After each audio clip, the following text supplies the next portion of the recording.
Hi, എല്ലാവർക്കും പുതിയൊരു വീഡിയോയിലേക്ക് സ്വാഗതം. ഇന്നത്തെ വീഡിയോയിൽ ദേവസ്വവുമായി ബന്ധപ്പെട്ട ക്വസ്റ്റ്യൻസ് ആണ് ഉൾപ്പെടുത്തിയിരിക്കുന്നത്. ഈ വർഷം വിവിധ ദേവസ്വം ബോർഡുകളുടെ എക്സാമുകൾ നടക്കുന്നുണ്ട്. ഇപ്പം തന്നെ നമുക്കറിയാം, ഈ മാസം 29-ാം തീയതി ദേവസ്വം LDC ഉൾപ്പെടെയുള്ള എക്സാം ആണ് നടക്കുന്നത്. നമ്മുടെ ചാനലിൽ ദേവസ്വവുമായി ബന്ധപ്പെട്ട ധാരാളം വീഡിയോസ് അപ്ലോഡ് ചെയ്തിട്ടുണ്ട്. കഴിഞ്ഞ വർഷങ്ങളിലൊക്കെ അപ്ലോഡ് ചെയ്ത നമ്മുടെ വീഡിയോസ് ധാരാളം പേർക്ക് ഉപകാരപ്പെട്ടു എന്നും പറഞ്ഞ് നന്ദി അറിയിച്ചിരുന്നു. അവർക്കെല്ലാം നന്ദിയും സന്തോഷവും ഒക്കെ അറിയിക്കുന്നു. ഒപ്പം തന്നെ ഈ വർഷവും നമ്മുടെ വീഡിയോ എല്ലാവർക്കും ഉപകാരപ്പെടട്ടെ. നമുക്ക് ക്വസ്റ്റ്യൻസിലേക്ക് പോകാം. 12 വിളക്ക് എന്ന പ്രസിദ്ധമായ ഉത്സവം നടക്കുന്ന ക്ഷേത്രം. 12 വിളക്ക് എന്ന പ്രസിദ്ധമായ ഉത്സവം നടക്കുന്ന ക്ഷേത്രം ഓച്ചിറ ശ്രീ പരബ്രഹ്മ ക്ഷേത്രമാണ്. ഓച്ചിറ ശ്രീ പരബ്രഹ്മ ക്ഷേത്രം. ഈ ക്ഷേത്രം സ്ഥിതി ചെയ്യുന്നത് കൊല്ലം ജില്ലയിലാണ്. ഓച്ചിറ ശ്രീ പരബ്രഹ്മ ക്ഷേത്രം സ്ഥിതി ചെയ്യുന്ന ജില്ല കൊല്ലം ജില്ലയാണ്. അതുപോലെ ദേവസ്വം എക്സാമിന് ചോദിച്ചിട്ടുള്ള വളരെ പ്രധാനപ്പെട്ട ഒരു ക്വസ്റ്റ്യൻ ആണ് ഓച്ചിറ ശ്രീ പരബ്രഹ്മ ക്ഷേത്രവുമായി ബന്ധപ്പെട്ട് ചുറ്റമ്പലമില്ലാത്ത ക്ഷേത്രം ഏതാണെന്നുള്ളത്. ചുറ്റമ്പലം, ഉഷപൂജ എന്നിവയില്ലാത്ത ക്ഷേത്രമാണ് ഓച്ചിറ ശ്രീ പരബ്രഹ്മ ക്ഷേത്രം. ഇത് കൂടാതെ എക്സാമിന് ചോദിക്കാൻ വളരെയധികം സാധ്യതയുള്ള മറ്റൊരു ക്വസ്റ്റ്യൻ ആണ് 8 കണ്ടം ഉരുളിച്ച പ്രധാന വഴിപാടായ ക്ഷേത്രം ഏതാണ്? 8 കണ്ടം ഉരുളിച്ച പ്രധാന വഴിപാടായ ക്ഷേത്രം ഏതാണ്? അതും ഓച്ചിറ പരബ്രഹ്മ ക്ഷേത്രമാണ്. ഓച്ചിറ പരബ്രഹ്മ ക്ഷേത്രം ഏത് തത്വചിന്തയുമായി ബന്ധപ്പെട്ടതാണ്? ഓച്ചിറ പരബ്രഹ്മ ക്ഷേത്രം ഏത് തത്വചിന്തയുമായി ബന്ധപ്പെട്ടതാണ്? അദ്വൈത തത്വമായി ബന്ധപ്പെട്ടതാണ് ഓച്ചിറ പരബ്രഹ്മ ക്ഷേത്രം. ഇനി അടുത്ത ക്വസ്റ്റ്യൻ വളരെ ഇമ്പോർട്ടൻ്റ് ആയ ഒരു ക്വസ്റ്റ്യൻ ആണ്. ദിവസവും കഥകളി വഴിപാട് നടക്കുന്ന കേരളത്തിലെ ഏക ക്ഷേത്രം. ദിവസവും കഥകളി വഴിപാട് നടക്കുന്ന കേരളത്തിലെ ഏക ക്ഷേത്രം തിരുവല്ല ശ്രീ വല്ലഭ ക്ഷേത്രമാണ്. ദിവസവും കഥകളി വഴിപാട് നടക്കുന്ന കേരളത്തിലെ ഏക ക്ഷേത്രം തിരുവല്ല ശ്രീ വല്ലഭ ക്ഷേത്രം. ഈ ക്ഷേത്രം സ്ഥിതി ചെയ്യുന്നത് പത്തനംതിട്ട ജില്ലയിലാണ്. മണിമലയാറിന്റെ തീരത്താണ് തിരുവല്ല ശ്രീ വല്ലഭ ക്ഷേത്രം സ്ഥിതി ചെയ്യുന്നത്. അവിടെയാണ് ദിവസവും കഥകളി വഴിപാട് നടക്കുന്ന കേരളത്തിലെ ഏക ക്ഷേത്രം. അടുത്ത ക്വസ്റ്റ്യൻ, പൂരക്കളിപ്പാട്ടുകൾ അറിയപ്പെടുന്നത്. പൂരക്കളിപ്പാട്ടുകൾ അറിയപ്പെടുന്നത് 18 നിറങ്ങൾ എന്ന പേരിലാണ്. പൂരക്കളിപ്പാട്ടുകൾ അറിയപ്പെടുന്നത് 18 നിറങ്ങൾ. ഈ പൂരക്കളിപ്പാട്ടും പൂരവും തമ്മിൽ വ്യത്യാസമുണ്ട്. പൂരക്കളി പാട്ടിന് നമ്മൾ അറിയപ്പെടുന്നത് 18 നിറങ്ങൾ എന്നാണ്. ഇത് പൂരക്കളിപ്പാട്ടുകൾ നടക്കുന്ന പ്രദേശം എന്ന് പറയുന്നത് കണ്ണൂർ, കാസർഗോഡ് ജില്ലകളിലാണ്. അതായത് മലബാർ പ്രദേശത്തിലാണ് പൂരക്കളിപ്പാട്ട് പ്രധാനമായിട്ടും നടക്കുന്നത്. ഇനി പൂരങ്ങളുടെ നാട് എന്നറിയപ്പെടുന്ന സ്ഥലമാണ് തൃശ്ശൂർ ജില്ല. തൃശ്ശൂരാണ് പൂരങ്ങളുടെ നാട് എന്നറിയപ്പെടുന്നത്. എല്ലാവർക്കും അറിയാവുന്ന ഒരു കാര്യമായിരിക്കും കേരളത്തിലെ പ്രശസ്തമായ തൃശ്ശൂർ പൂരം. അത് ഏത് ക്ഷേത്രവുമായി ബന്ധപ്പെട്ടതാണ്? കേരളത്തിലെ പ്രശസ്തമായ തൃശ്ശൂർ പൂരം വടക്കുംനാഥ ക്ഷേത്രവുമായി ബന്ധപ്പെട്ടതാണ്. അപ്പോൾ അതുമായിട്ട് കണക്ട് ചെയ്തിട്ടുള്ള ഒരു ക്വസ്റ്റ്യൻ ആയിട്ട് വരാം. വടക്കുംനാഥൻ എന്ന പേരിൽ അറിയപ്പെടുന്ന ദേവൻ ഏതാണ്? ശിവഭഗവാനാണ് വടക്കുംനാഥൻ എന്ന പേരിൽ അറിയപ്പെടുന്ന ദേവൻ. അതുപോലെ തന്നെ PSC എക്സാമിന് പോലും ചോദിക്കുന്ന ഒരു ക്വസ്റ്റ്യൻ ആണ് കേരളത്തിലെ പ്രശസ്തമായ തൃശ്ശൂർ പൂരം ആരംഭിച്ച രാജാവ് ആരാണെന്നുള്ളത്. വളരെ ഇമ്പോർട്ടൻ്റ് ആയ ഒരു ക്വസ്റ്റ്യൻ ആണ്. കേരളത്തിലെ പ്രശസ്തമായ തൃശ്ശൂർ പൂരം ആരംഭിച്ച രാജാവ് ആരാണെന്നുള്ളത്. ശക്തൻ തമ്പുരാനാണ് തൃശ്ശൂർ പൂരം ആരംഭിച്ച രാജാവ്. ഏപ്രിൽ മാസത്തിലാണ് തൃശ്ശൂർ പൂരം നടക്കുന്നത്. ഏപ്രിൽ മാസം എന്ന് പറയുമ്പോൾ മേടമാസമായിട്ട് വരും. മലയാള മാസത്തില് മേടമാസത്തിലാണ് തൃശ്ശൂർ പൂരം നടക്കുന്നത്. ഇനി അടുത്ത ക്വസ്റ്റ്യൻ എന്ന് പറയുന്നത് പൂരങ്ങളുടെ മാതാവ് എന്ന് വിശേഷിപ്പിക്കപ്പെടുന്ന പൂരം ഏതാണെന്നുള്ളതാണ്. പൂരങ്ങളുടെ മാതാവ് എന്ന് വിശേഷിപ്പിക്കപ്പെടുന്ന പൂരം ആറാട്ടുപുഴ പൂരമാണ്. ഈ ആറാട്ടുപുഴ പൂരം നടക്കുന്നത് ഇതുപോലെ തന്നെ തൃശ്ശൂർ ജില്ലയിൽ തന്നെയാണ്. കേരളത്തിലെ ഏറ്റവും പഴക്കം ചെന്ന പൂരങ്ങളിൽ ഒന്നാണ് ഈ ആറാട്ടുപുഴ പൂരം. ആറാട്ടുപുഴ പൂരത്തിനെ അറിയപ്പെടുന്ന പേരെന്ന് പറയുന്നത് പൂരങ്ങളുടെ മാതാവ് എന്ന പേരിൽ വിശേഷിപ്പിക്കപ്പെടുന്ന പൂരമാണ്. അത് തൃശ്ശൂർ ജില്ലയിൽ തന്നെയാണ്. അടുത്ത ക്വസ്റ്റ്യൻ, സ്ത്രീകളുടെ ശബരിമല എന്ന് വിശേഷിപ്പിക്കുന്ന ക്ഷേത്രം ഏതാണ്? സ്ത്രീകളുടെ ശബരിമല എന്ന് വിശേഷിപ്പിക്കുന്ന ക്ഷേത്രം എന്ന് പറയുന്നത് ആറ്റുകാൽ ഭഗവതി ക്ഷേത്രമാണ്. ആറ്റുകാൽ ഭഗവതി ക്ഷേത്രത്തിന്റെ പ്രത്യേകത നമുക്കറിയാം. അവിടെ പൊങ്കാല, ആറ്റുകാൽ പൊങ്കാല വളരെയധികം പ്രശസ്തമാണ്. ലോകത്തിലെ ഏറ്റവും വലിയ സ്ത്രീകളുടെ മതസമ്മേളനം എന്ന് തന്നെ വിശേഷണമുള്ളതാണ് ആറ്റുകാൽ പൊങ്കാല. അത് നടക്കുന്ന ജില്ലയും നമുക്ക് അറിയാവുന്നതാണ്. തിരുവനന്തപുരം ജില്ലയിലാണ് അത് നടക്കുന്നത്. അടുത്ത ക്വസ്റ്റ്യൻ, കൽപ്പാത്തി രഥോത്സവം ഏത് ജില്ലയിലാണ് നടക്കുന്നത്? കൽപ്പാത്തി രഥോത്സവം നടക്കുന്നത് പാലക്കാട് ജില്ലയിലാണ് കൽപ്പാത്തി രഥോത്സവം നടക്കുന്നത്. അടുത്ത ക്വസ്റ്റ്യൻ, പുരാണങ്ങളുടെ എണ്ണം. നമുക്ക് 18 പുരാണങ്ങളാണ് ഉള്ളത്. 18 പുരാണങ്ങൾ. അതിൽ ആദി പുരാണം എന്നറിയപ്പെടുന്നത് ബ്രഹ്മപുരാണമാണ്. ആദി പുരാണം എന്നറിയപ്പെടുന്നത് ബ്രഹ്മപുരാണം. ബൃഹത്തായ പുരാണം എന്നറിയപ്പെടുന്നത് സ്കന്ദ പുരാണം. ആദി പുരാണം എന്നറിയപ്പെടുന്നത് ബ്രഹ്മപുരാണവും ബൃഹത്തായ പുരാണം എന്നറിയപ്പെടുന്നത് സ്കന്ദ പുരാണം ആണ്. അടുത്ത ക്വസ്റ്റ്യൻ, വിഷ്ണു ഭഗവാന്റെയും ഭൂമിയുടെയും സംഭാഷണ രൂപത്തിൽ എഴുതിയിരിക്കുന്ന പുരാണം ഏതാണ്? വിഷ്ണു ഭഗവാന്റെയും ഭൂമിയുടെയും സംഭാഷണ രൂപത്തിൽ എഴുതിയിരിക്കുന്ന പുരാണം ഏതാണ്?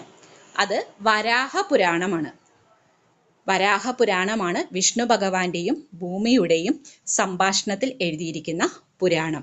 വരാഹ പുരാണം 18 മഹാപുരാണങ്ങളിൽ ഒന്നാണ് വരാഹ പുരാണം. അടുത്ത ക്വസ്റ്റ്യൻ, ഏഴര പൊന്നാന എഴുന്നള്ളത്തിന് പേരുകെട്ട ക്ഷേത്രം ഏതാണ്? ഏഴര പൊന്നാന എഴുന്നള്ളത്തിന് പേരുകെട്ട ക്ഷേത്രം ഏതാണ്? ഏറ്റുമാനൂർ മഹാദേവ ക്ഷേത്രമാണ് ഏഴര പൊന്നാന എഴുന്നള്ളത്തുള്ളത്. ഏറ്റുമാനൂർ മഹാദേവ ക്ഷേത്രത്തിലാണ് ഏഴര പൊന്നാന എഴുന്നള്ളത്തുള്ളത്. അത് കോട്ടയം ജില്ലയിലാണ് സ്ഥിതി ചെയ്യുന്നത്.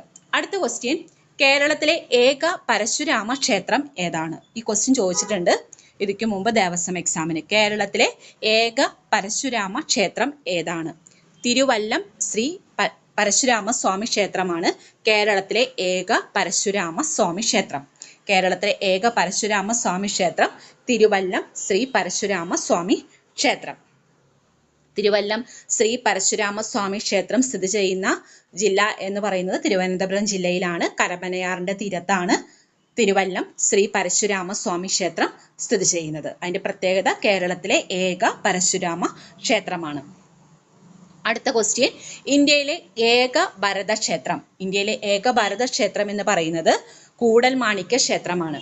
അത് ഇരിങ്ങാലക്കുടയിലാണ് സ്ഥിതി ചെയ്യുന്നത്. ഇന്ത്യയിലെ ഏക ഭരത ക്ഷേത്രം കൂടൽമാണിക്യ ക്ഷേത്രമാണ്. ഇരിങ്ങാലക്കുടയിലാണ് കൂടൽമാണിക്യ ക്ഷേത്രം സ്ഥിതി ചെയ്യുന്നത്. അടുത്ത ക്വസ്റ്റ്യൻ, ആറന്മുള ശ്രീ പാർത്ഥസാരഥി ക്ഷേത്രം സ്ഥിതി ചെയ്യുന്ന ജില്ല.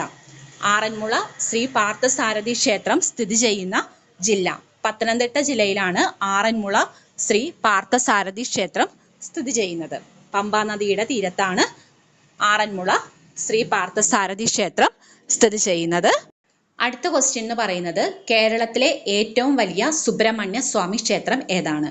കേരളത്തിലെ ഏറ്റവും വലിയ സുബ്രഹ്മണ്യ സ്വാമി ക്ഷേത്രം ഹരിപ്പാട് ശ്രീ സുബ്രഹ്മണ്യ സ്വാമി ക്ഷേത്രമാണ്. ഹരിപ്പാട് ശ്രീ സുബ്രഹ്മണ്യ സ്വാമി ക്ഷേത്രമാണ് കേരളത്തിലെ ഏറ്റവും വലിയ സുബ്രഹ്മണ്യ സ്വാമി ക്ഷേത്രം. ആ ക്ഷേത്രത്തെ അറിയപ്പെടുന്നത് തെക്കൻ പഴനി എന്ന പേരിലാണ്. കേരളത്തിലെ ഏറ്റവും വലിയ സുബ്രഹ്മണ്യ സ്വാമി ക്ഷേത്രമായ ഹരിപ്പാട് ശ്രീ സുബ്രഹ്മണ്യ സ്വാമി ക്ഷേത്രം അറിയപ്പെടുന്നത് തെക്കൻ പഴനി എന്ന പേരിലാണ്. ഇത് സ്ഥിതി ചെയ്യുന്ന ജില്ല ആലപ്പുഴ ജില്ലയാണ്. തെക്കൻ പഴനി എന്ന പേരിൽ അറിയപ്പെടുന്ന ഹരിപ്പാട് ശ്രീ സുബ്രഹ്മണ്യ സ്വാമി ക്ഷേത്രം അത് കേരളത്തിലെ ഏറ്റവും വലിയ സുബ്രഹ്മണ്യ സ്വാമി ക്ഷേത്രമാണ്. സ്ഥിതി ചെയ്യുന്ന ജില്ല ആലപ്പുഴ ജില്ലയാണ്. ഓർത്തിരിക്കുക. അടുത്ത ക്വസ്റ്റ്യൻ, കേരളത്തിലെ ഏക തടാക ക്ഷേത്രമായ അനന്തപുരം തടാക ക്ഷേത്രം സ്ഥിതി ചെയ്യുന്ന ജില്ല. കേരളത്തിലെ ഏക തടാക ക്ഷേത്രമായ അനന്തപുരം തടാക ക്ഷേത്രം സ്ഥിതി ചെയ്യുന്ന ജില്ല കാസർഗോഡ് ജില്ലയിലാണ്. കേരളത്തിൽ തടാക ക്ഷേത്രമായ അനന്തപുരം തടാക ക്ഷേത്രം കേരളത്തിലെ 5 ദേവസ്വം ബോർഡുകളാണ് ഉള്ളത്. Thiruvithamkoor Devaswom board, Cochin Devaswom board, Malabar Devaswom board, Guruvayur Devaswom board, Koodalmanikyam Devaswom board. ഇങ്ങനെ 5 ദേവസ്വം ബോർഡുകളാണ് കേരളത്തിൽ പ്രധാനമായിട്ടും ഉള്ളത്.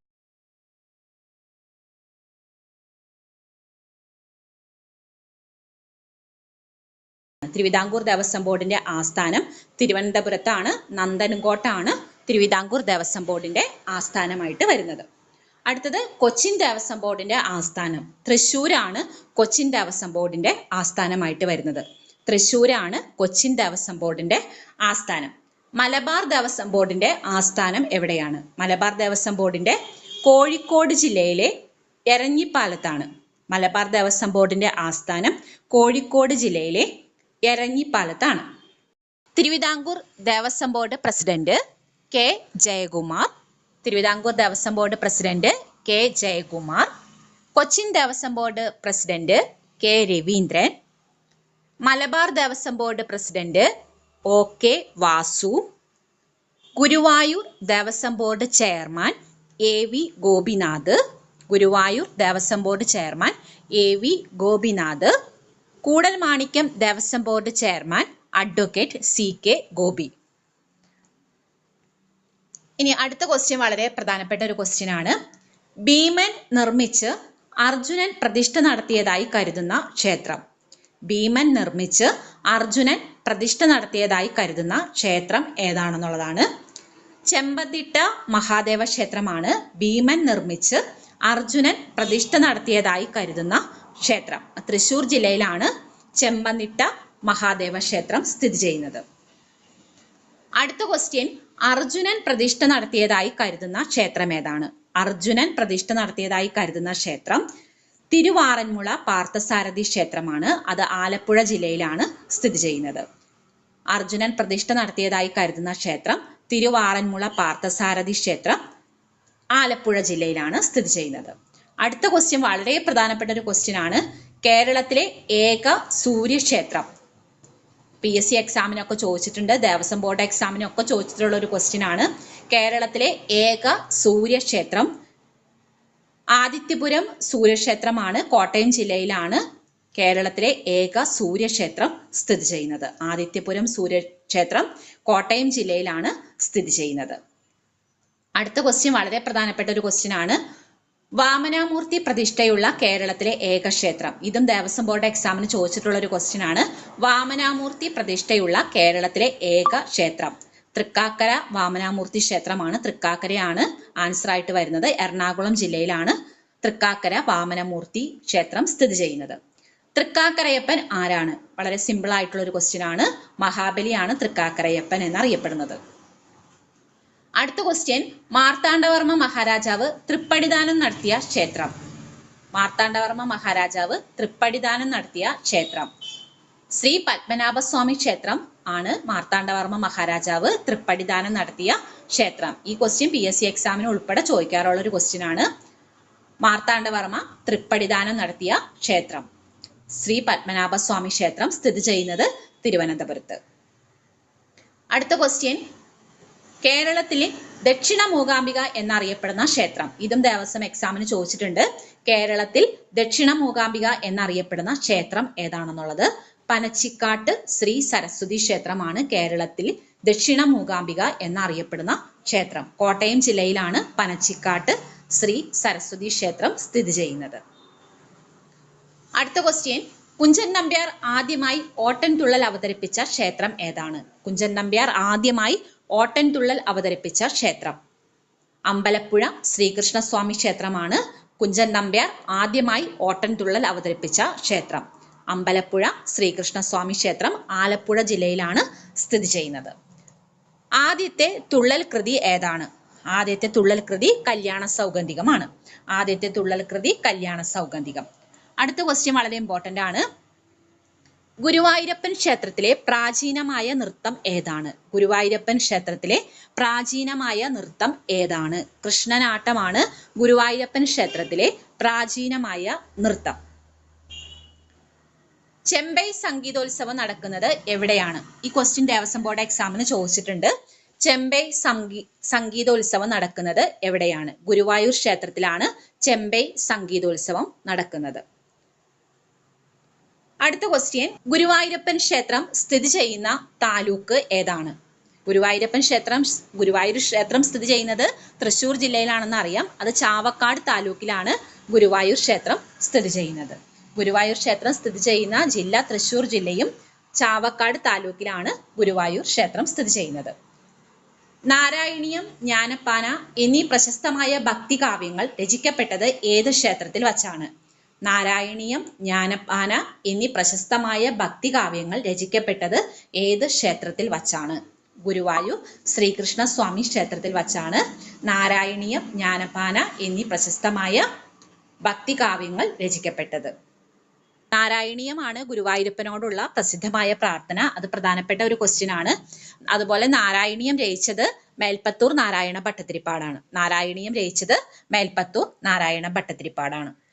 ശ്രീകൃഷ്ണ കർണാമൃതം രചിച്ചത് ആര്? വില്ലുമംഗലം സ്വാമിയാർ ആണ് ശ്രീകൃഷ്ണ കർണാമൃതം രചിച്ചത്. ശ്രീകൃഷ്ണ കർണാമൃതം രചിച്ചത് ആര് എന്നുള്ള ക്വസ്റ്റ്യൻ ആൻസർ ആയിട്ട് വരുന്നത് വില്ലുമംഗലം സ്വാമിയാർ ആണ്. ജ്ഞാനപ്പാന രചിച്ചത് ആര്? പൂന്താനം നമ്പൂതിരിയാണ് ജ്ഞാനപ്പാന രചിച്ചത്. പൂന്താനം നമ്പൂതിരിയാണ് ജ്ഞാനപ്പാന രചിച്ചത്. കൃഷ്ണഗാഥ രചിച്ചത് ചെറുശ്ശേരിയുമാണ്. കൃഷ്ണഗാഥ രചിച്ചത് ചെറുശ്ശേരിയാണ്. കൃഷ്ണനാട്ടം ചിട്ടപ്പെടുത്തിയത് മാനവേദൻ സാമൂതിരിയാണ്. കൃഷ്ണനാട്ടം ചിട്ടപ്പെടുത്തിയത് ആര് എന്നുള്ളത് ക്വസ്റ്റ്യൻ ചോദിച്ചിട്ടുണ്ട് ദേവസ്വം എക്സാമിന്. മാനവേദൻ സാമൂതിരിയാണ് കൃഷ്ണനാട്ടം ചിട്ടപ്പെടുത്തിയത്. അടുത്ത ക്വസ്റ്റ്യൻ വളരെ ഇമ്പോർട്ടൻ്റ് ആണ്. ഐതിഹ്യമാലയുടെ രചയിതാവ് ആര്? കൊട്ടാരത്തിൽ ശങ്കുണ്ണിയാണ് ഐതിഹ്യമാലയുടെ രചയിതാവ്. കൊട്ടാരത്തിൽ ശങ്കുണ്ണിയാണ് ഐതിഹ്യമാലയുടെ രചയിതാവ്. കഥകളിയുടെ ഉപജ്ഞാതാവ് ആര്? കഥകളിയുടെ ഉപജ്ഞാതാവ് കൊട്ടാരക്കര തമ്പുരാനാണ്. കഥകളിയുടെ ഉപജ്ഞാതാവ് കൊട്ടാരക്കര തമ്പുരാൻ. അടുത്ത ക്വസ്റ്റ്യൻ വളരെ ഇമ്പോർട്ടൻ്റ് ആണ്. എക്സാമിന് ചോദിച്ചിട്ടുള്ളതാണ്. ഏത് കലാരൂപത്തിൽ നിന്നാണ് കഥകളി ഉണ്ടായത്? ഏത് കലാരൂപത്തിൽ നിന്നാണ് കഥകളി ഉണ്ടായത്? രാമനാട്ടത്തിൽ നിന്നാണ് കഥകളി ഉണ്ടായത്. വളരെ പ്രധാനപ്പെട്ട ഒരു ക്വസ്റ്റ്യൻ ആണ്. ഏത് കലാരൂപത്തിൽ നിന്നാണ് കഥകളി ഉണ്ടായത്? രാമനാട്ടത്തിൽ നിന്നാണ് കഥകളി ഉണ്ടായത്. നമുക്കറിയാം കഥകളിയുമായി ബന്ധപ്പെട്ട് പറയുമ്പോൾ ഏറ്റവും പ്രധാനപ്പെട്ടതാണ് കേരള കലാമണ്ഡലം. ഈ കേരള കലാമണ്ഡലം സ്ഥാപിക്കാനായിട്ട് മുൻകൈ എടുത്തത് മലയാളത്തിലെ വളരെ പ്രശസ്തനായ ഒരു കവിയാണ് വള്ളത്തോൾ നാരായണ മേനോൻ. കേരള കലാമണ്ഡലത്തിന്റെ സ്ഥാപനത്തിന് മുൻകൈ എടുത്ത മലയാളത്തിലെ കവിയാണ് വള്ളത്തോൾ നാരായണ മേനോൻ. അടുത്ത ക്വസ്റ്റ്യൻ. യുനെസ്കോ പൈതൃക പട്ടികയിൽ ഇടം നേടിയ ക്ഷേത്ര കലാരൂപം.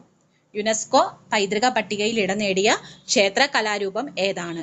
ഇത് PSC എക്സാമിനും ചോദിച്ചിട്ടുണ്ട്, ദേവസ്വം എക്സാമിനും ചോദിച്ചിട്ടുള്ള വളരെ പ്രധാനപ്പെട്ട ഒരു ക്വസ്റ്റ്യൻ ആണ്. ആൻസർ ആയിട്ട് വരുന്നത് കൂടിയാട്ടം. യുനെസ്കോ പൈതൃക പട്ടികയിൽ ഇടം നേടിയ ക്ഷേത്ര കലാരൂപമാണ് കൂടിയാട്ടം. അഭിനയത്തിന്റെ അമ്മ എന്നറിയപ്പെടുന്ന കലാരൂപമാണ് കൂടിയാട്ടം. അഭിനയത്തിന്റെ അമ്മ എന്നറിയപ്പെടുന്ന കലാരൂപം കൂടിയാണ് കൂടിയാട്ടം. ഈ കൂടിയാട്ടത്തിനെ കൂടാതെ യുനെസ്കോ അംഗീകാരം നേടിയ മറ്റൊരു കലാരൂപം കൂടിയുണ്ട്, ക്ഷേത്രങ്ങളിൽ നടക്കുന്ന മുടിയേറ്റ്. കേരളത്തിലെ കൂടിയാട്ടത്തിന് കൂടാതെ യുനെസ്കോയുടെ അംഗീകാരം ലഭിച്ചിട്ടുള്ള മറ്റൊരു കലാരൂപമാണ് മുടിയേറ്റ്. അത് ക്ഷേത്രങ്ങളിൽ നടക്കുന്നതാണ്. അടുത്ത ക്വസ്റ്റ്യൻ. ദശപുഷ്പങ്ങൾ ഏതൊക്കെയാണ്? കറുക, വിഷ്ണുക്രാന്തി, മുക്കുറ്റി, പൂവാങ്കുരുനില, നിലപ്പന, കയ്യോന്നി, ഉഴിഞ്ഞ, മുയൽച്ചെവ്യൻ, ചെറുള, തിരുതാളി. ഇപ്പൊ നിങ്ങൾക്ക് സംശയം ഉണ്ടാവും ഇത് എങ്ങനെയാണ് എക്സാമിന് ചോദിക്കണേ എന്നുള്ളത്. ഇത് ദേവസ്വം എക്സാമിന് ചോദിച്ചത് ഇങ്ങനെയാണ്. അതായത് ദശപുഷ്പങ്ങളിൽ ഉൾപ്പെടാത്തത് ഏത് എന്ന് ചോദിച്ച് നമുക്ക് 3 എണ്ണം കറക്റ്റ് ആയിട്ട് തരും, ഒരെണ്ണം ദശപുഷ്പങ്ങളിൽ പെടാത്ത ഒന്ന് തരും. അത് കൊടുത്തിരുന്നത് ഇതായിരുന്നു, തുളസി ആയിരുന്നു അന്ന് കൊടുത്തിരുന്നത്. അപ്പൊ അത് ആൻസർ അന്ന് ദേവസ്വം എക്സാമിന്റെ ഇതിനകത്ത് ആൻസർ ആയിട്ട് വന്നത് തുളസി ആയിരുന്നു. കാരണം ദശപുഷ്പങ്ങളിൽ ഉൾപ്പെടാത്തത് ഏതാണെന്നുള്ളതായിരുന്നു. അപ്പൊ ആ രീതിയിൽ ഇവിടെ ക്വസ്റ്റ്യൻ ചോദിക്കാം. അപ്പൊ ദശപുഷ്പങ്ങൾ ഏതൊക്കെയാണെന്ന് നമ്മൾ അറിഞ്ഞിരിക്കണം.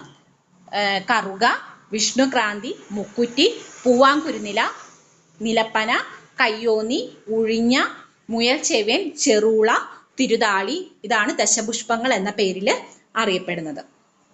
അടുത്ത ക്വസ്റ്റ്യൻ വളരെ പ്രധാനപ്പെട്ടതാണ്. ഇത് എക്സാമിന് ചോദിച്ചിട്ടുണ്ട്. കാവു തീണ്ടൽ എന്തുമായി ബന്ധപ്പെട്ടതാണ്? കാവു തീണ്ടൽ എന്തുമായി ബന്ധപ്പെട്ടതാണ്? കൊടുങ്ങല്ലൂർ ഭരണിയുമായി ബന്ധപ്പെട്ടതാണ് കാവു തീണ്ടൽ. കൊടുങ്ങല്ലൂർ ഭരണിയുമായി ബന്ധപ്പെട്ട്, കൊടുങ്ങല്ലൂർ ക്ഷേത്രവുമായി ബന്ധപ്പെട്ട് നമുക്ക് കുറച്ച് ക്വസ്റ്റ്യൻസ് നോക്കാം. കേരളത്തിലെ ഭദ്രകാളി ക്ഷേത്രങ്ങളുടെ മൂലക്ഷേത്രമായി കരുതുന്ന ക്ഷേത്രമാണ് കൊടുങ്ങല്ലൂർ ഭഗവതി ക്ഷേത്രം. അവിടെയാണ് കാവു തീണ്ടൽ നടക്കുന്നത്. കേരളത്തിലെ ഭദ്രകാളി ക്ഷേത്രങ്ങളുടെ മൂലക്ഷേത്രമായി കരുതുന്ന ക്ഷേത്രമാണ് കൊടുങ്ങല്ലൂർ ഭഗവതി ക്ഷേത്രം. അത് സ്ഥിതി ചെയ്യുന്ന ജില്ലയും കൂടി ഓർത്തിരിക്കുക. തൃശ്ശൂർ ജില്ലയാണ് കൊടുങ്ങല്ലൂർ ഭഗവതി ക്ഷേത്രം സ്ഥിതി ചെയ്യുന്ന ജില്ല. അടുത്ത ക്വസ്റ്റ്യൻ. കോഴിക്കോട് തളി മഹാദേവ ക്ഷേത്രത്തിൽ നടന്നു വരുന്ന ചരിത്ര പ്രസിദ്ധമായ പണ്ഡിത സദസ്സ്. വളരെ പ്രധാനപ്പെട്ട ഒരു ക്വസ്റ്റ്യൻ ആണ്. കോഴിക്കോട് തളി മഹാദേവ ക്ഷേത്രത്തിൽ നടന്നു വരുന്ന ചരിത്ര പ്രസിദ്ധമായ പണ്ഡിത സദസ്സ് ഏതാണ്? രേവതി പട്ടത്താനമാണ് കോഴിക്കോട് തളി മഹാദേവ ക്ഷേത്രത്തിൽ നടന്നു വരുന്ന ചരിത്ര പ്രസിദ്ധമായ പണ്ഡിത സദസ്സ് രേവതി പട്ടത്താനം. അടുത്ത ക്വസ്റ്റ്യൻ വളരെ ഇമ്പോർട്ടന്റ് ആണ്. അന്യോന്യം എന്ന വേദപാരായണ മത്സരത്തിന് വേദിയാകുന്ന ക്ഷേത്രം. അടുത്ത ക്വസ്റ്റ്യൻ വളരെ ഇമ്പോർട്ടന്റ് ആണ്. അന്യോന്യം എന്ന വേദപാരായണ മത്സരത്തിന് വേദിയാകുന്ന ക്ഷേത്രം തൃപ്രയാർ ശ്രീരാമസ്വാമി ക്ഷേത്രമാണ് അന്യോന്യം എന്ന വേദപാരായണ മത്സരത്തിന് വേദിയാകുന്ന ക്ഷേത്രം. തൃശ്ശൂർ ജില്ലയിലാണ് തൃപ്രയാർ ശ്രീരാമസ്വാമി ക്ഷേത്രം സ്ഥിതി ചെയ്യുന്നത്. അടുത്ത ക്വസ്റ്റ്യൻ, ഉദ്ദാന ഏകാദശി കേരളത്തിൽ അറിയപ്പെടുന്നത് ഏത് പേരിലാണ്? ഉദ്ദാന ഏകാദശി കേരളത്തിൽ അറിയപ്പെടുന്നത് ഗുരുവായൂർ ഏകാദശി എന്ന പേരിലാണ്. ഉദ്ദാന ഏകാദശി കേരളത്തിൽ അറിയപ്പെടുന്നത് ഗുരുവായൂർ ഏകാദശി എന്ന പേരിലാണ്. ഗുരുവായൂർ അമ്പലം തൃശ്ശൂർ ജില്ലയിലാണ് സ്ഥിതി ചെയ്യുന്നത്. ദക്ഷിണ ദ്വാരക എന്നറിയപ്പെടുന്നതും ഗുരുവായൂർ അമ്പലമാണ്. ദക്ഷിണ ദ്വാരക എന്നറിയപ്പെടുന്നത് ഗുരുവായൂർ അമ്പലമാണ്. അടുത്ത ക്വസ്റ്റ്യൻ വളരെ ഇമ്പോർട്ടന്റ് ആണ്. പാടകത്തിന് അടിസ്ഥാനമായി എന്ന് കരുതുന്ന കലാരൂപം ഏതാണ്? പാടകത്തിന് അടിസ്ഥാനമായി എന്ന് കരുതുന്ന കലാരൂപം ഏതാണ്? ചാക്യാർ കൂത്താണ് പാടകത്തിന് അടിസ്ഥാനമായി എന്ന് കരുതുന്ന കലാരൂപം. അടുത്ത ക്വസ്റ്റ്യൻ വളരെ ഇമ്പോർട്ടന്റ് ആണ്. 12 വർഷത്തിലൊരിക്കൽ തിരുനാവായയിൽ വച്ച് നടന്നിരുന്ന ഉത്സവം. 12 വർഷത്തിലൊരിക്കൽ തിരുനാവായയിൽ വച്ച് നടന്നിരുന്ന ഉത്സവം മാമാങ്കമാണ്. 12 വർഷത്തിലൊരിക്കൽ തിരുനാവായയിൽ വച്ച് നടന്നിരുന്ന ഉത്സവം. മാമാങ്കം നടക്കുന്നത് ഭാരതപ്പുഴയുടെ തീരത്താണ്. ഭാരതപ്പുഴയുടെ തീരത്താണ്. ഏത് നദിയുടെ തീരത്താണ് മാമാങ്കം നടന്നിരുന്നതെന്ന് ചോദിക്കാറുണ്ട്. ഭാരതപ്പുഴയുടെ തീരത്താണ്. അടുത്ത ക്വസ്റ്റ്യൻ, ഉണ്ണായി വാര്യർ സ്മാരക കലാനിലയം എവിടെയാണ്? ഉണ്ണായി വാര്യർ സ്മാരക കലാനിലയം സ്ഥിതി ചെയ്യുന്നത് ഇരിങ്ങാലക്കുടയിലാണ്. ഉണ്ണായി വാര്യർ സ്മാരക കലാനിലയം ഇരിങ്ങാലക്കുടയിലാണ് സ്ഥിതി ചെയ്യുന്നത്. അടുത്ത ക്വസ്റ്റ്യൻ, കൊച്ചിൻ ദേവസ്വം ബോർഡിന്റെ മുഖമാസിക. കൊച്ചിൻ ദേവസ്വം ബോർഡിന്റെ മുഖമാസികയാണ് ക്ഷേത്ര ദർശനം. അടുത്ത ക്വസ്റ്റ്യൻ, തിരുവിതാംകൂർ ദേവസ്വം വിഭാഗത്തെ ഭരണ സൗകര്യത്തിനായി എത്ര ദേവസ്വ വിഭാഗങ്ങളായി തരംതിരിച്ചിട്ടുണ്ട്? തിരുവിതാംകൂർ ദേവസ്വം വിഭാഗത്തെ ഭരണ സൗകര്യത്തിനായി എത്ര ദേവസ്വ വിഭാഗങ്ങളായി തരംതിരിച്ചിട്ടുണ്ട്? ആൻസർ ആയിട്ട് വരുന്നത് 4. അടുത്ത ക്വസ്റ്റ്യൻ വളരെ ഇമ്പോർട്ടന്റ് ആണ്. ഓർഡിനൻസ് ആയിരുന്ന ദേവസ്വം റിക്രൂട്ട്മെന്റ് ബോർഡ് ആക്ട് നിയമമാക്കിയ വർഷം ഏതാണ്? 2015 ആണ് ഓർഡിനൻസ് ആയിരുന്ന ദേവസ്വം റിക്രൂട്ട്മെന്റ് ബോർഡ് ആക്ട് നിയമമാക്കിയ വർഷം. ഓർത്തിരിക്കുക, 2015 എന്നുള്ള വർഷം. അടുത്ത ക്വസ്റ്റ്യൻ വളരെ ഇമ്പോർട്ടന്റ് ആണ്. ഓരോ ക്ഷേത്രങ്ങളിൽ ചെല്ലുമ്പോഴും ദേവന്മാർക്ക് നടത്തേണ്ട പ്രദക്ഷിണങ്ങളുടെ എണ്ണമാണ് നമുക്ക് അടുത്തതായിട്ട് വരുന്നത്. അതിൽ നിന്ന് ഒരു ക്വസ്റ്റ്യൻ ഉറപ്പായിട്ടും എക്സാമിന് ചോദിക്കും. ഗണപതി ഭഗവാൻ ഒരു പ്രദക്ഷിണമാണ് നടത്തേണ്ടത്. ഗണപതി ഭഗവാന് ഒരു പ്രദക്ഷിണം, സൂര്യഭഗവാന് 2 പ്രദക്ഷിണം, ശിവഭഗവാന് 3 പ്രദക്ഷിണം. അതായത് അത് അർത്ഥപ്രദക്ഷിണമാണ്. ഓവ് മുറിച്ചു കടക്കാൻ പാടില്ല. അങ്ങനെയാണ് ശിവഭഗവാന്റെ ക്ഷേത്രങ്ങളിൽ പ്രദക്ഷിണം നടത്തേണ്ടത്. 3 പ്രദക്ഷിണമാണ് ശിവഭഗവാന്റെ ക്ഷേത്രങ്ങളിൽ നടത്തേണ്ടത്. അയ്യപ്പസ്വാമിയുടെ ക്ഷേത്രങ്ങളിൽ 5 പ്രദക്ഷിണമാണ് നടത്തേണ്ടത്. സുബ്രഹ്മണ്യ സ്വാമി ക്ഷേത്രങ്ങളിൽ 6 പ്രദക്ഷിണമാണ് നടത്തേണ്ടത്. ദേവി ഭദ്രകാളിയുടെ ക്ഷേത്രങ്ങളിലൊക്കെ നടത്തേണ്ട പ്രദക്ഷിണങ്ങളുടെ എണ്ണം 3 അല്ലെങ്കിൽ 5 പ്രദക്ഷിണമാവാം. ആ രീതിയിലാണ് ഭദ്രകാളി ദേവിയുടെ അമ്പലങ്ങളിൽ പ്രദക്ഷിണം നടത്തേണ്ടത്. അരയാലിന് പ്രദക്ഷിണം 7 ആണ്. ഹനുമാൻ സ്വാമിയുടെയും നാഗരാജാവിന്റെയും ഒക്കെ ക്ഷേത്രങ്ങളിൽ നടത്തേണ്ട പ്രദക്ഷിണങ്ങളുടെ എണ്ണം 3 ആണ്. അപ്പൊ ഹനുമാൻ സ്വാമി, നാഗരാജാവ് ക്ഷേത്രങ്ങളിൽ നടത്തേണ്ട പ്രദക്ഷിണങ്ങളുടെ എണ്ണം 3 ആണ്. വിഷ്ണു ക്ഷേത്രത്തിൽ ചെയ്യേണ്ട പ്രദക്ഷിണങ്ങളുടെ എണ്ണം 4 ആണ്. അടുത്ത ക്വസ്റ്റ്യൻ എക്സാമിന് ചോദിച്ചിട്ടുള്ളതാണ്. സോപാന സംഗീതത്തിൽ ഉപയോഗിക്കുന്ന ദേവവാദ്യം ഏത്? സോപാന സംഗീതത്തിൽ ഉപയോഗിക്കുന്ന ദേവവാദ്യം ഏത്? ഇടയ്ക്കയാണ് സോപാന സംഗീതത്തിൽ ഉപയോഗിക്കുന്ന ദേവവാദ്യം. തെയ്യം എന്ന പദം ഉത്ഭവിച്ചത് ഏത് പദത്തിൽ നിന്നാണ്? തെയ്യം എന്ന പദം ഉത്ഭവിച്ചത് ദൈവം എന്ന പദത്തിൽ നിന്നാണ്. തെയ്യം എന്ന പദം ഉത്ഭവിച്ചത് ഏത് പദത്തിൽ നിന്നാണ്? ദൈവം എന്ന പദത്തിൽ നിന്നാണ് തെയ്യം എന്ന പദം ഉത്ഭവിച്ചത്. അടുത്ത ക്വസ്റ്റ്യൻ, ഏത് രാജാവിന്റെ നിർദ്ദേശപ്രകാരമാണ് കൃഷ്ണഗാഥ രചിച്ചത് എന്ന് കരുതപ്പെടുന്നത്? ഏത് രാജാവിന്റെ നിർദ്ദേശപ്രകാരമാണ് കൃഷ്ണഗാഥ രചിച്ചത് എന്ന് കരുതപ്പെടുന്നത്? ഉദയവർമ്മ രാജാവിന്റെ നിർദ്ദേശപ്രകാരമാണ് കൃഷ്ണഗാഥ രചിച്ചത് എന്ന് കരുതപ്പെടുന്നത്. ചരിത്രപ്രസിദ്ധമായ തിരുനെല്ലി മഹാവിഷ്ണു ക്ഷേത്രം ഏത് ദേവസ്വത്തിന്റെ കീഴിലാണ്? മലബാർ ദേവസ്വത്തിന്റെ കീഴിലാണ് തിരുനെല്ലി മഹാവിഷ്ണു ക്ഷേത്രം വരുന്നത്. പടയണിക്ക് പ്രസിദ്ധമായ കടമനിട്ട ദേവി ക്ഷേത്രം സ്ഥിതി ചെയ്യുന്ന ജില്ല. ഈ ക്വസ്റ്റ്യൻ എക്സാമിന് ചോദിച്ചിട്ടുണ്ട്. പത്തനംതിട്ടയാണ് പടയണിക്ക് പ്രസിദ്ധമായ കടമനിട്ട ദേവി ക്ഷേത്രം സ്ഥിതി ചെയ്യുന്ന ജില്ല. അടുത്ത ക്വസ്റ്റ്യൻ, ശബരിമല സ്ഥിതി ചെയ്യുന്ന താലൂക്ക്. നമുക്കറിയാം ശബരിമല പത്തനംതിട്ട ജില്ലയിലാണ് വരുന്നത്. പത്തനംതിട്ട ജില്ലയിലെ റാന്നി താലൂക്കിലാണ് ശബരിമല സ്ഥിതി ചെയ്യുന്ന താലൂക്ക്. ശബരിമല സ്ഥിതി ചെയ്യുന്ന താലൂക്ക് റാന്നി, പത്തനംതിട്ട ജില്ലയിലാണ് സ്ഥിതി ചെയ്യുന്നത്. മറ്റൊരു പ്രധാനപ്പെട്ട പത്തനംതിട്ട ജില്ലയിൽ വരുന്ന ഒരു ക്ഷേത്രമാണ് ചിലന്തി ക്ഷേത്രം. ലോകപ്രസിദ്ധമായ ചിലന്തി ക്ഷേത്രം സ്ഥിതി ചെയ്യുന്ന ജില്ല ഏതാണെന്നുള്ള ക്വസ്റ്റ്യനും വരാം. പത്തനംതിട്ട ജില്ലയിലാണ് ചിലന്തി ക്ഷേത്രം സ്ഥിതി ചെയ്യുന്നത്. പത്തനംതിട്ട ജില്ലയിലെ കൊടുമണ്ണിലാണ്. അടുത്ത ക്വസ്റ്റ്യൻ വളരെ ഇമ്പോർട്ടന്റ് ആണ്. ചക്കുളത്തുകാവ് ദേവി ക്ഷേത്രം സ്ഥിതി ചെയ്യുന്നത് ഏത് ജില്ലയിലാണ്? ചക്കുളത്തുകാവ് ദേവി ക്ഷേത്രം ആലപ്പുഴ ജില്ലയിലാണ് സ്ഥിതി ചെയ്യുന്നത്. ചക്കുളത്തുകാവ് ദേവി ക്ഷേത്രം സ്ഥിതി ചെയ്യുന്നത് ആലപ്പുഴ ജില്ലയിലാണ്. അടുത്ത ക്വസ്റ്റ്യൻ വളരെ ഇമ്പോർട്ടന്റ് ആണ്. തെയ്യങ്ങളുടെ നാട് എന്നറിയപ്പെടുന്ന ജില്ല. തെയ്യങ്ങളുടെ നാട് എന്നറിയപ്പെടുന്ന ജില്ല കണ്ണൂർ ജില്ലയാണ്. തെയ്യങ്ങളുടെ നാട് എന്നറിയപ്പെടുന്ന ജില്ല കണ്ണൂർ ജില്ല. ദൈവത്തിന്റെ സ്വന്തം തലസ്ഥാനം എന്നറിയപ്പെടുന്ന ജില്ല കൊല്ലം ജില്ലയാണ്. ദൈവത്തിന്റെ സ്വന്തം തലസ്ഥാനം എന്നറിയപ്പെടുന്ന ജില്ല. അടുത്ത ക്വസ്റ്റ്യൻ വളരെ ഇമ്പോർട്ടന്റ് ആണ്.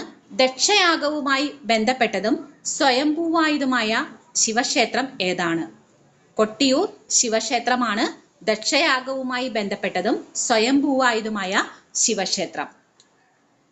അടുത്ത ക്വസ്റ്റ്യൻ, ചോറ്റാനിക്കര ദേവീക്ഷേത്രം സ്ഥിതി ചെയ്യുന്ന ജില്ല. ചോറ്റാനിക്കര ദേവീക്ഷേത്രം എറണാകുളം ജില്ലയിലാണ് സ്ഥിതി ചെയ്യുന്നത്. ചോറ്റാനിക്കര മകം തൊഴിൽ വളരെ പ്രശസ്തമാണ്. കുംഭമാസത്തിലാണ് ചോറ്റാനിക്കര മകം തൊഴിൽ നടക്കുന്നത്. അതുപോലെ മറ്റൊന്നാണ് ആയില്യം, മണ്ണാറശാല ആയില്യം. മണ്ണാറശാല ആയില്യം തുലാമാസത്തിലാണ് നടക്കുന്നത്. മണ്ണാറശാല ആയില്യം തുലാമാസത്തിലുള്ള ആയില്യത്തിനെയാണ് മണ്ണാറശാല ആയില്യം എന്ന പേരിൽ പ്രശസ്തമായിട്ടുള്ളത്. അടുത്ത ക്വസ്റ്റ്യൻ, ഉമാമഹേശ്വര പ്രതീകമായ വ്രതം. തിരുവാതിര വ്രതമാണ് ഉമാമഹേശ്വര പ്രതീകമായ വ്രതം. ഏത് ദേവസങ്കല്പത്തിന്റെ ഭാഗമാണ് അരയാൽ വൃക്ഷത്തിന്റെ അഗ്രഭാഗം? ഏത് ദേവസങ്കല്പത്തിന്റെ ഭാഗമാണ് അരയാൽ വൃക്ഷത്തിന്റെ അഗ്രഭാഗം? പരമശിവൻ ആണ് ആൻസർ ആയിട്ട് വരുന്നത്. തിങ്കളാഴ്ചയും കർത്തവാവും ചേർന്ന് വരുന്ന ദിവസത്തിന് പറയുന്ന പേര്. തിങ്കളാഴ്ചയും കർത്തവാവും ചേർന്ന് വരുന്ന ദിവസത്തിന് പറയുന്ന പേരാണ് അമോ സോമവാരം. അമോ സോമവാരം എന്നാണ് തിങ്കളാഴ്ചയും കർത്തവാവും ചേർന്ന് വരുന്ന ദിവസത്തിന് പറയുന്ന പേര്. അടുത്ത ക്വസ്റ്റ്യൻ, നിലവിളക്കിന്റെ പാദം ഏത് ദേവചൈതന്യത്തെ സൂചിപ്പിക്കുന്നു? നിലവിളക്കിന്റെ പാദം സൂചിപ്പിക്കുന്നത് ബ്രഹ്മാവിനെയാണ്. അടുത്ത ക്വസ്റ്റ്യൻ, മണ്ണാറശാല ശ്രീ നാഗരാജ ക്ഷേത്രത്തിൽ പ്രതിഷ്ഠ നടത്തിയത് ആരാണ്?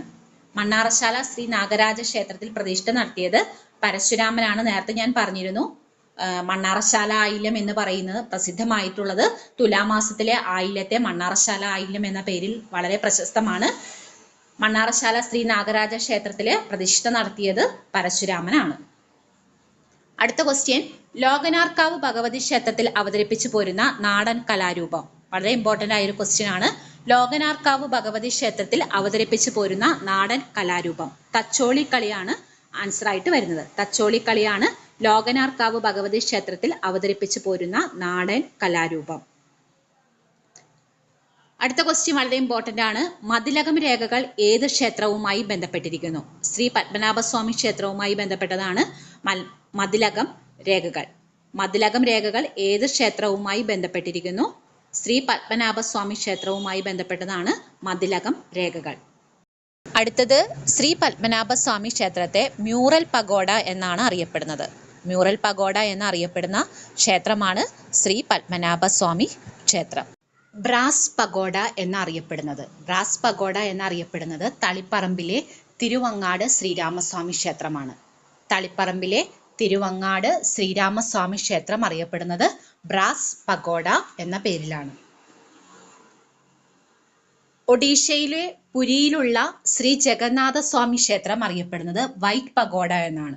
ഒഡീഷയിലുള്ള ശ്രീ ജഗന്നാഥ സ്വാമി ക്ഷേത്രം അറിയപ്പെടുന്നത് വൈറ്റ് പഗോഡ എന്നാണ്. ഒഡീഷയിൽ തന്നെയുള്ള കൊണാർക്ക് സൂര്യക്ഷേത്രം അറിയപ്പെടുന്നത് ബ്ലാക്ക് പഗോഡ എന്നാണ്.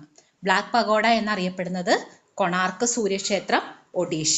ഒഡീഷയിലുള്ള കൊണാർക്ക് സൂര്യക്ഷേത്രം അറിയപ്പെടുന്നത് ബ്ലാക്ക് പഗോഡ എന്നാണ്. അടുത്ത ക്വസ്റ്റ്യൻ വളരെ ഇമ്പോർട്ടൻ്റ് ആണ്. ഭദ്രദീപം, മുറജപം എന്നിവ ഏത് ക്ഷേത്രത്തിലെ ചടങ്ങുകളാണ്?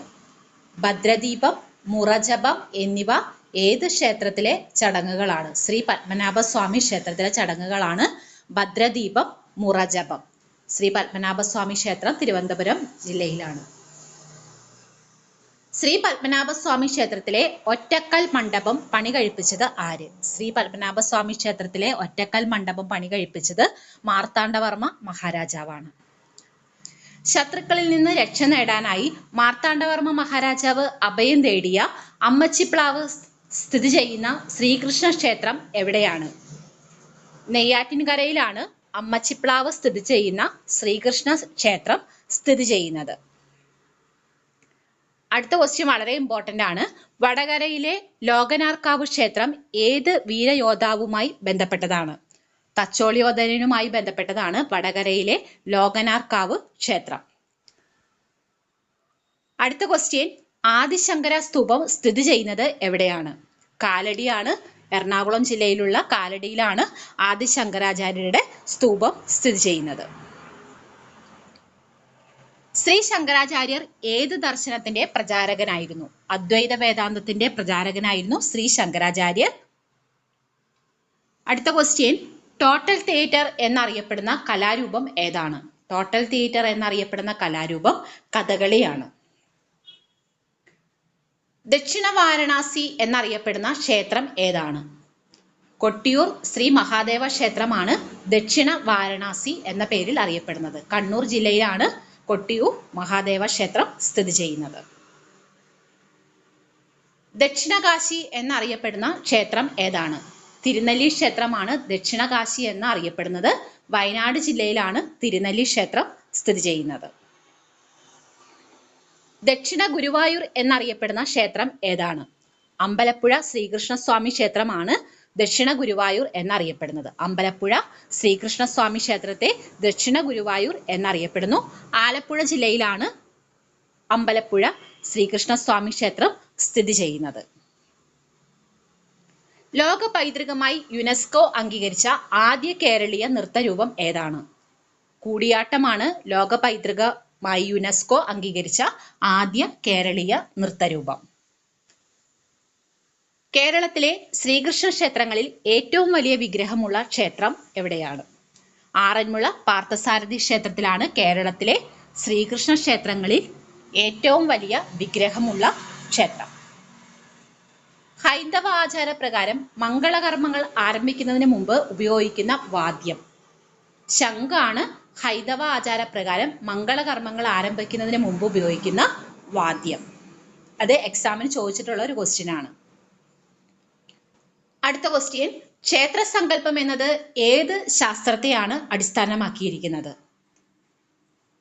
തന്ത്രശാസ്ത്രം. ക്ഷേത്രസങ്കല്പം എന്നത് ഏത് ശാസ്ത്രത്തെയാണ് അടിസ്ഥാനപ്പെടുത്തിയിരിക്കുന്നത്? തന്ത്രശാസ്ത്രത്തെയാണ് അടിസ്ഥാനപ്പെടുത്തിയിരിക്കുന്നത്.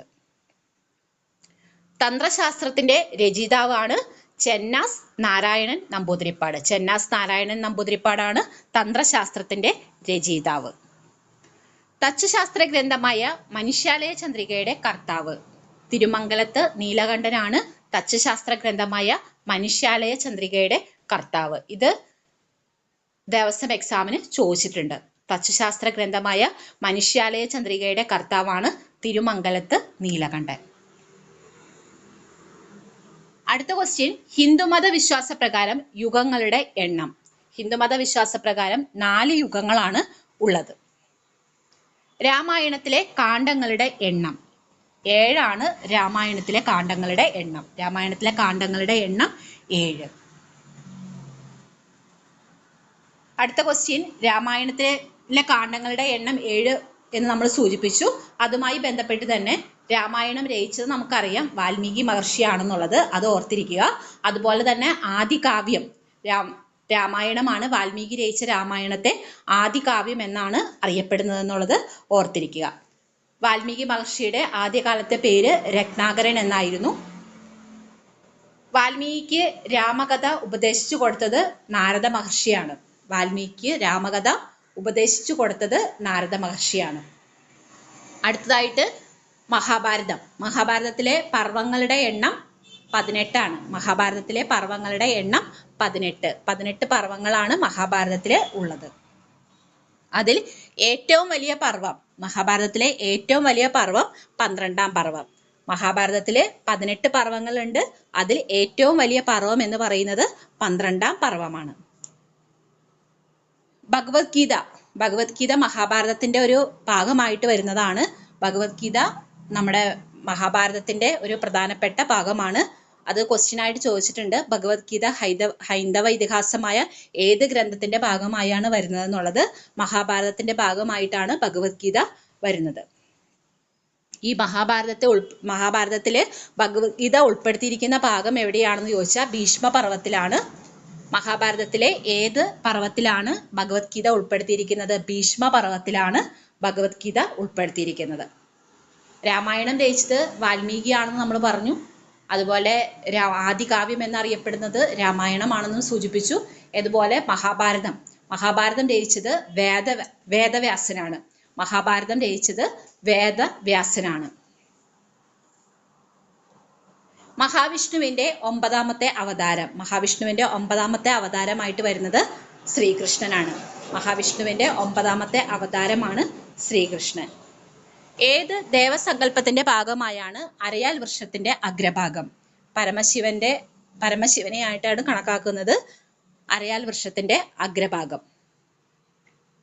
ശ്രീകൃഷ്ണന്റെ ശംഖ്. പാഞ്ചജന്യമാണ് ശ്രീകൃഷ്ണന്റെ ശംഖ്.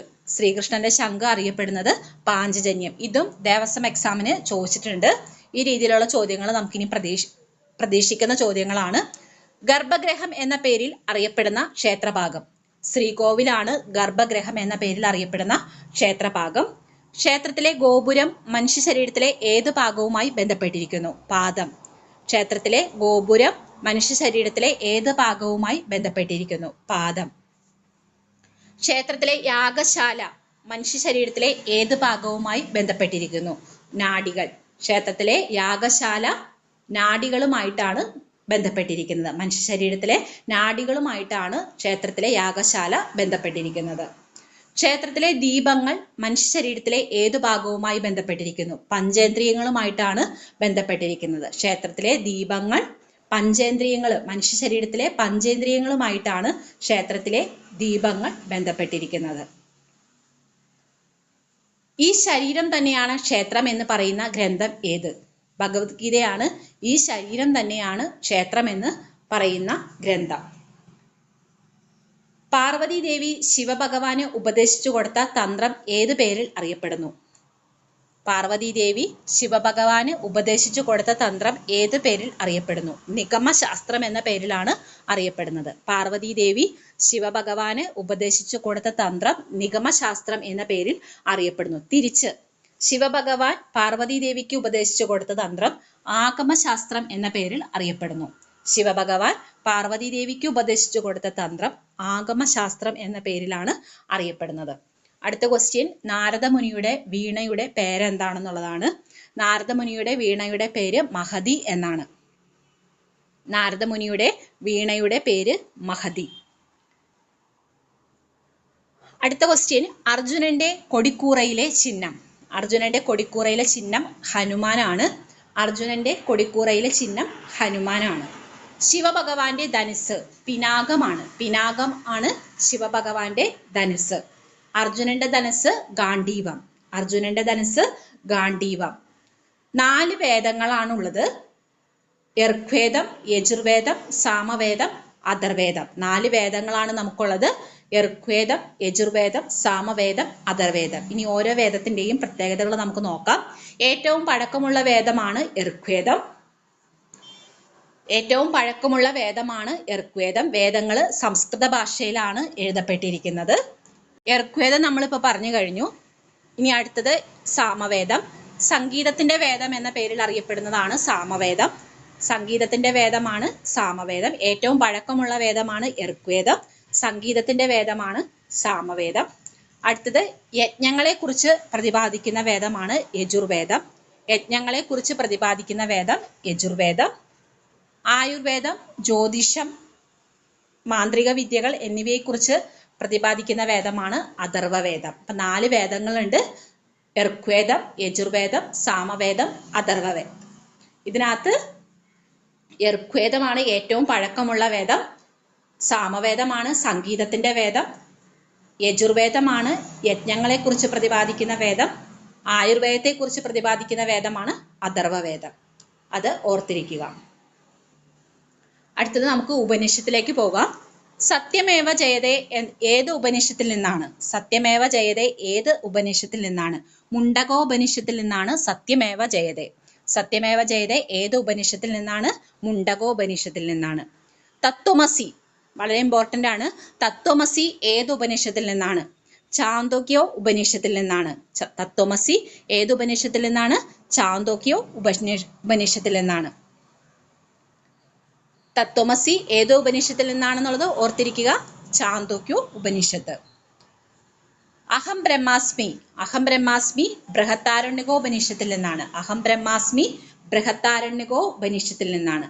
പ്രജ്ഞാനം ബ്രഹ്മ ഐതരയോ ഉപനിഷത്തിൽ നിന്നാണ്. പ്രജ്ഞാനം ബ്രഹ്മ ഐതരയോ ഉപനിഷത്തിൽ നിന്നാണ്. അയാത്മാ ബ്രഹ്മ അയമാത്മാ ബ്രഹ്മ. അയമാത്മാ ബ്രഹ്മ ഏത് ഉപനിഷത്തിൽ നിന്നാണ്? മാണ്ഡുക്യോ ഉപനിഷത്തിൽ നിന്നാണ്. അയമാത്മാ ബ്രഹ്മ ഏത് ഉപനിഷത്തിൽ നിന്നാണ്? മാണ്ഡുക്യോ ഉപനിഷത്തിൽ നിന്നാണ്. ഇത് ഓർത്തിരിക്കുക. അസത്തോമാ സത്കമയ. അസ്തോമാ സത്കമയ ബൃഹത്താരണ്യകോ ഉപനിഷത്തിൽ നിന്നാണ്. അടുത്ത ക്വസ്റ്റ്യൻ, ബ്രഹ്മാവിന്റെ വാഹനം. ബ്രഹ്മാവിന്റെ വാഹനം അരയന്നമാണ്. അരയന്നമാണ് ബ്രഹ്മാവിന്റെ വാഹനം. ഗരുഡനാണ് വിഷ്ണു ഭഗവാന്റെ വാഹനം. വിഷ്ണു ഭഗവാന്റെ വാഹനം ഗരുഡൻ. ശിവഭഗവാന്റെ വാഹനം കാള. കാളയാണ് ശിവഭഗവാന്റെ വാഹനം. പറശ്ശിനിക്കടവ് മുത്തപ്പന്റെ മൂർത്തി സ്വരൂപം. പറശ്ശിനിക്കടവ് മുത്തപ്പന്റെ മൂർത്തി സ്വരൂപമാണ് കിരാതമൂർത്തി. കിരാതമൂർത്തിയാണ് പറശ്ശിനിക്കടവ് മുത്തപ്പന്റെ മൂർത്തി സ്വരൂപം. മദ്ദലകം ഗ്രന്ഥവരി ഏത് നാടുമായി ബന്ധപ്പെട്ടിരിക്കുന്നു? മദ്ദലകം ഗ്രന്ഥവരി ബന്ധപ്പെട്ടിരിക്കുന്നത് തിരുവിതാംകൂറുമായിട്ടാണ്. മദ്ദലകം ഗ്രന്ഥവരി ഏത് നാടുമായാണ് ബന്ധപ്പെട്ടിരിക്കുന്നത്? തിരുവിതാംകൂർ നാടുമായി ബന്ധപ്പെട്ടിരിക്കുന്നു. ദേവസ്വങ്ങളുടെ ഭരണം സർക്കാർ ഏറ്റെടുത്തത് ആരുടെ ഭരണകാലത്താണ്? ദേവസ്വങ്ങളുടെ ഭരണം സർക്കാർ ഏറ്റെടുത്തത് റാണി ഗൗരി ലക്ഷ്മിബായിയുടെ കാലത്താണ്. വളരെ ഇമ്പോർട്ടൻ്റ് ആയ ക്വസ്റ്റ്യൻ ആണ്. ദേവസ്വങ്ങളുടെ ഭരണം സർക്കാർ ഏറ്റെടുത്തത് റാണി ഗൗരി ലക്ഷ്മിബായിയുടെ കാലത്താണ്. നമുക്കെല്ലാവർക്കും അറിയാം, ക്ഷേത്രപ്രവേശന വിളംബരം നടത്തിയത് ശ്രീ ചിത്ര തിരുനാൾ മഹാരാജാവാണ്. ശ്രീ ചിത്ര തിരുനാൾ മഹാരാജാവ് ക്ഷേത്രപ്രവേശന വിളംബരം നടത്തിയ വർഷം, അത് PSC എക്സാമിനും ദേവസ്വം എക്സാമിനും ഒക്കെ ചോദിച്ചിട്ടുള്ള ഒരു ക്വസ്റ്റ്യൻ ആണ്. 1936 നവംബർ 12 ശ്രീ ചിത്ര തിരുനാൾ മഹാരാജാവ് ക്ഷേത്രപ്രവേശന വിളംബരം നടത്തിയ വർഷം. ഇമ്പോർട്ടൻ്റ് ആയിട്ടുള്ളൊരു ക്വസ്റ്റ്യൻ ആണ്. 1936 നവംബർ 12 എന്നുള്ള വർഷം നല്ലോണം ഓർത്തിരിക്കുക. ശ്രീ ചിത്ര തിരുനാൾ മഹാരാജാവ് ക്ഷേത്രപ്രവേശന വിളംബരം നടത്തിയ വർഷമാണ് 1936 നവംബർ 12. അടുത്ത ക്വസ്റ്റ്യനും വളരെ ഇമ്പോർട്ടൻ്റ് ആണ്. ദേവസ്വം ക്ഷേത്രങ്ങളിൽ മൃഗബലി ദേവദാസി സമ്പ്രദായം നിരോധിച്ച ഭരണാധികാരി റാണി സേതു ലക്ഷ്മിബായി. വളരെ ഇമ്പോർട്ടൻ്റ് ആയ ക്വസ്റ്റ്യൻ ആണ്. ദേവസ്വം ക്ഷേത്രങ്ങളിൽ മൃഗബലി ദേവദാസി സമ്പ്രദായം നിരോധിച്ച ഭരണാധികാരി റാണി സേതു ലക്ഷ്മിബായി. വളരെ ഇമ്പോർട്ടൻ്റ് ആയിട്ടുള്ള ഒരു ക്വസ്റ്റ്യൻ ആണ്. റാണി സേതു ലക്ഷ്മിബായി ആണ് ദേവസ്വം ക്ഷേത്രങ്ങളിൽ മൃഗബലി ദേവദാസി സമ്പ്രദായം നിരോധിച്ച ഭരണാധികാരി. ഭാരതത്തിൽ ആദ്യം നട തുറക്കുന്ന ക്ഷേത്രം. ഭാരതത്തിൽ ആദ്യം നട തുറക്കുന്ന ക്ഷേത്രം തിരുവാർപ്പ് ശ്രീകൃഷ്ണ ക്ഷേത്രം. തിരുവാർപ്പ് ശ്രീകൃഷ്ണ ക്ഷേത്രമാണ് ഭാരതത്തിൽ ആദ്യം നട തുറക്കുന്ന ക്ഷേത്രം. ഈ വീഡിയോ എല്ലാവർക്കും ഉപകാരപ്പെട്ടു എന്ന് കരുതുന്നു. ഇതുപോലെ ക്വസ്റ്റ്യൻസ് ഉണ്ടെങ്കിൽ നിങ്ങൾ കമൻറ്റ് ബോക്സിൽ ഇടുക. നമുക്ക് മറ്റുള്ളവർക്കും അത് ഉപകാരപ്പെടും. വീഡിയോ കാണുമ്പോൾ ഇതിൽ ഉൾപ്പെടാത്ത ഏതെങ്കിലും ക്വസ്റ്റ്യൻസ് ഉണ്ടെങ്കിൽ കമൻറ്റ് ബോക്സിൽ ഇടുക. എല്ലാവർക്കും നല്ലൊരു വിജയം ആശംസിക്കുന്നു. Okay, thank you.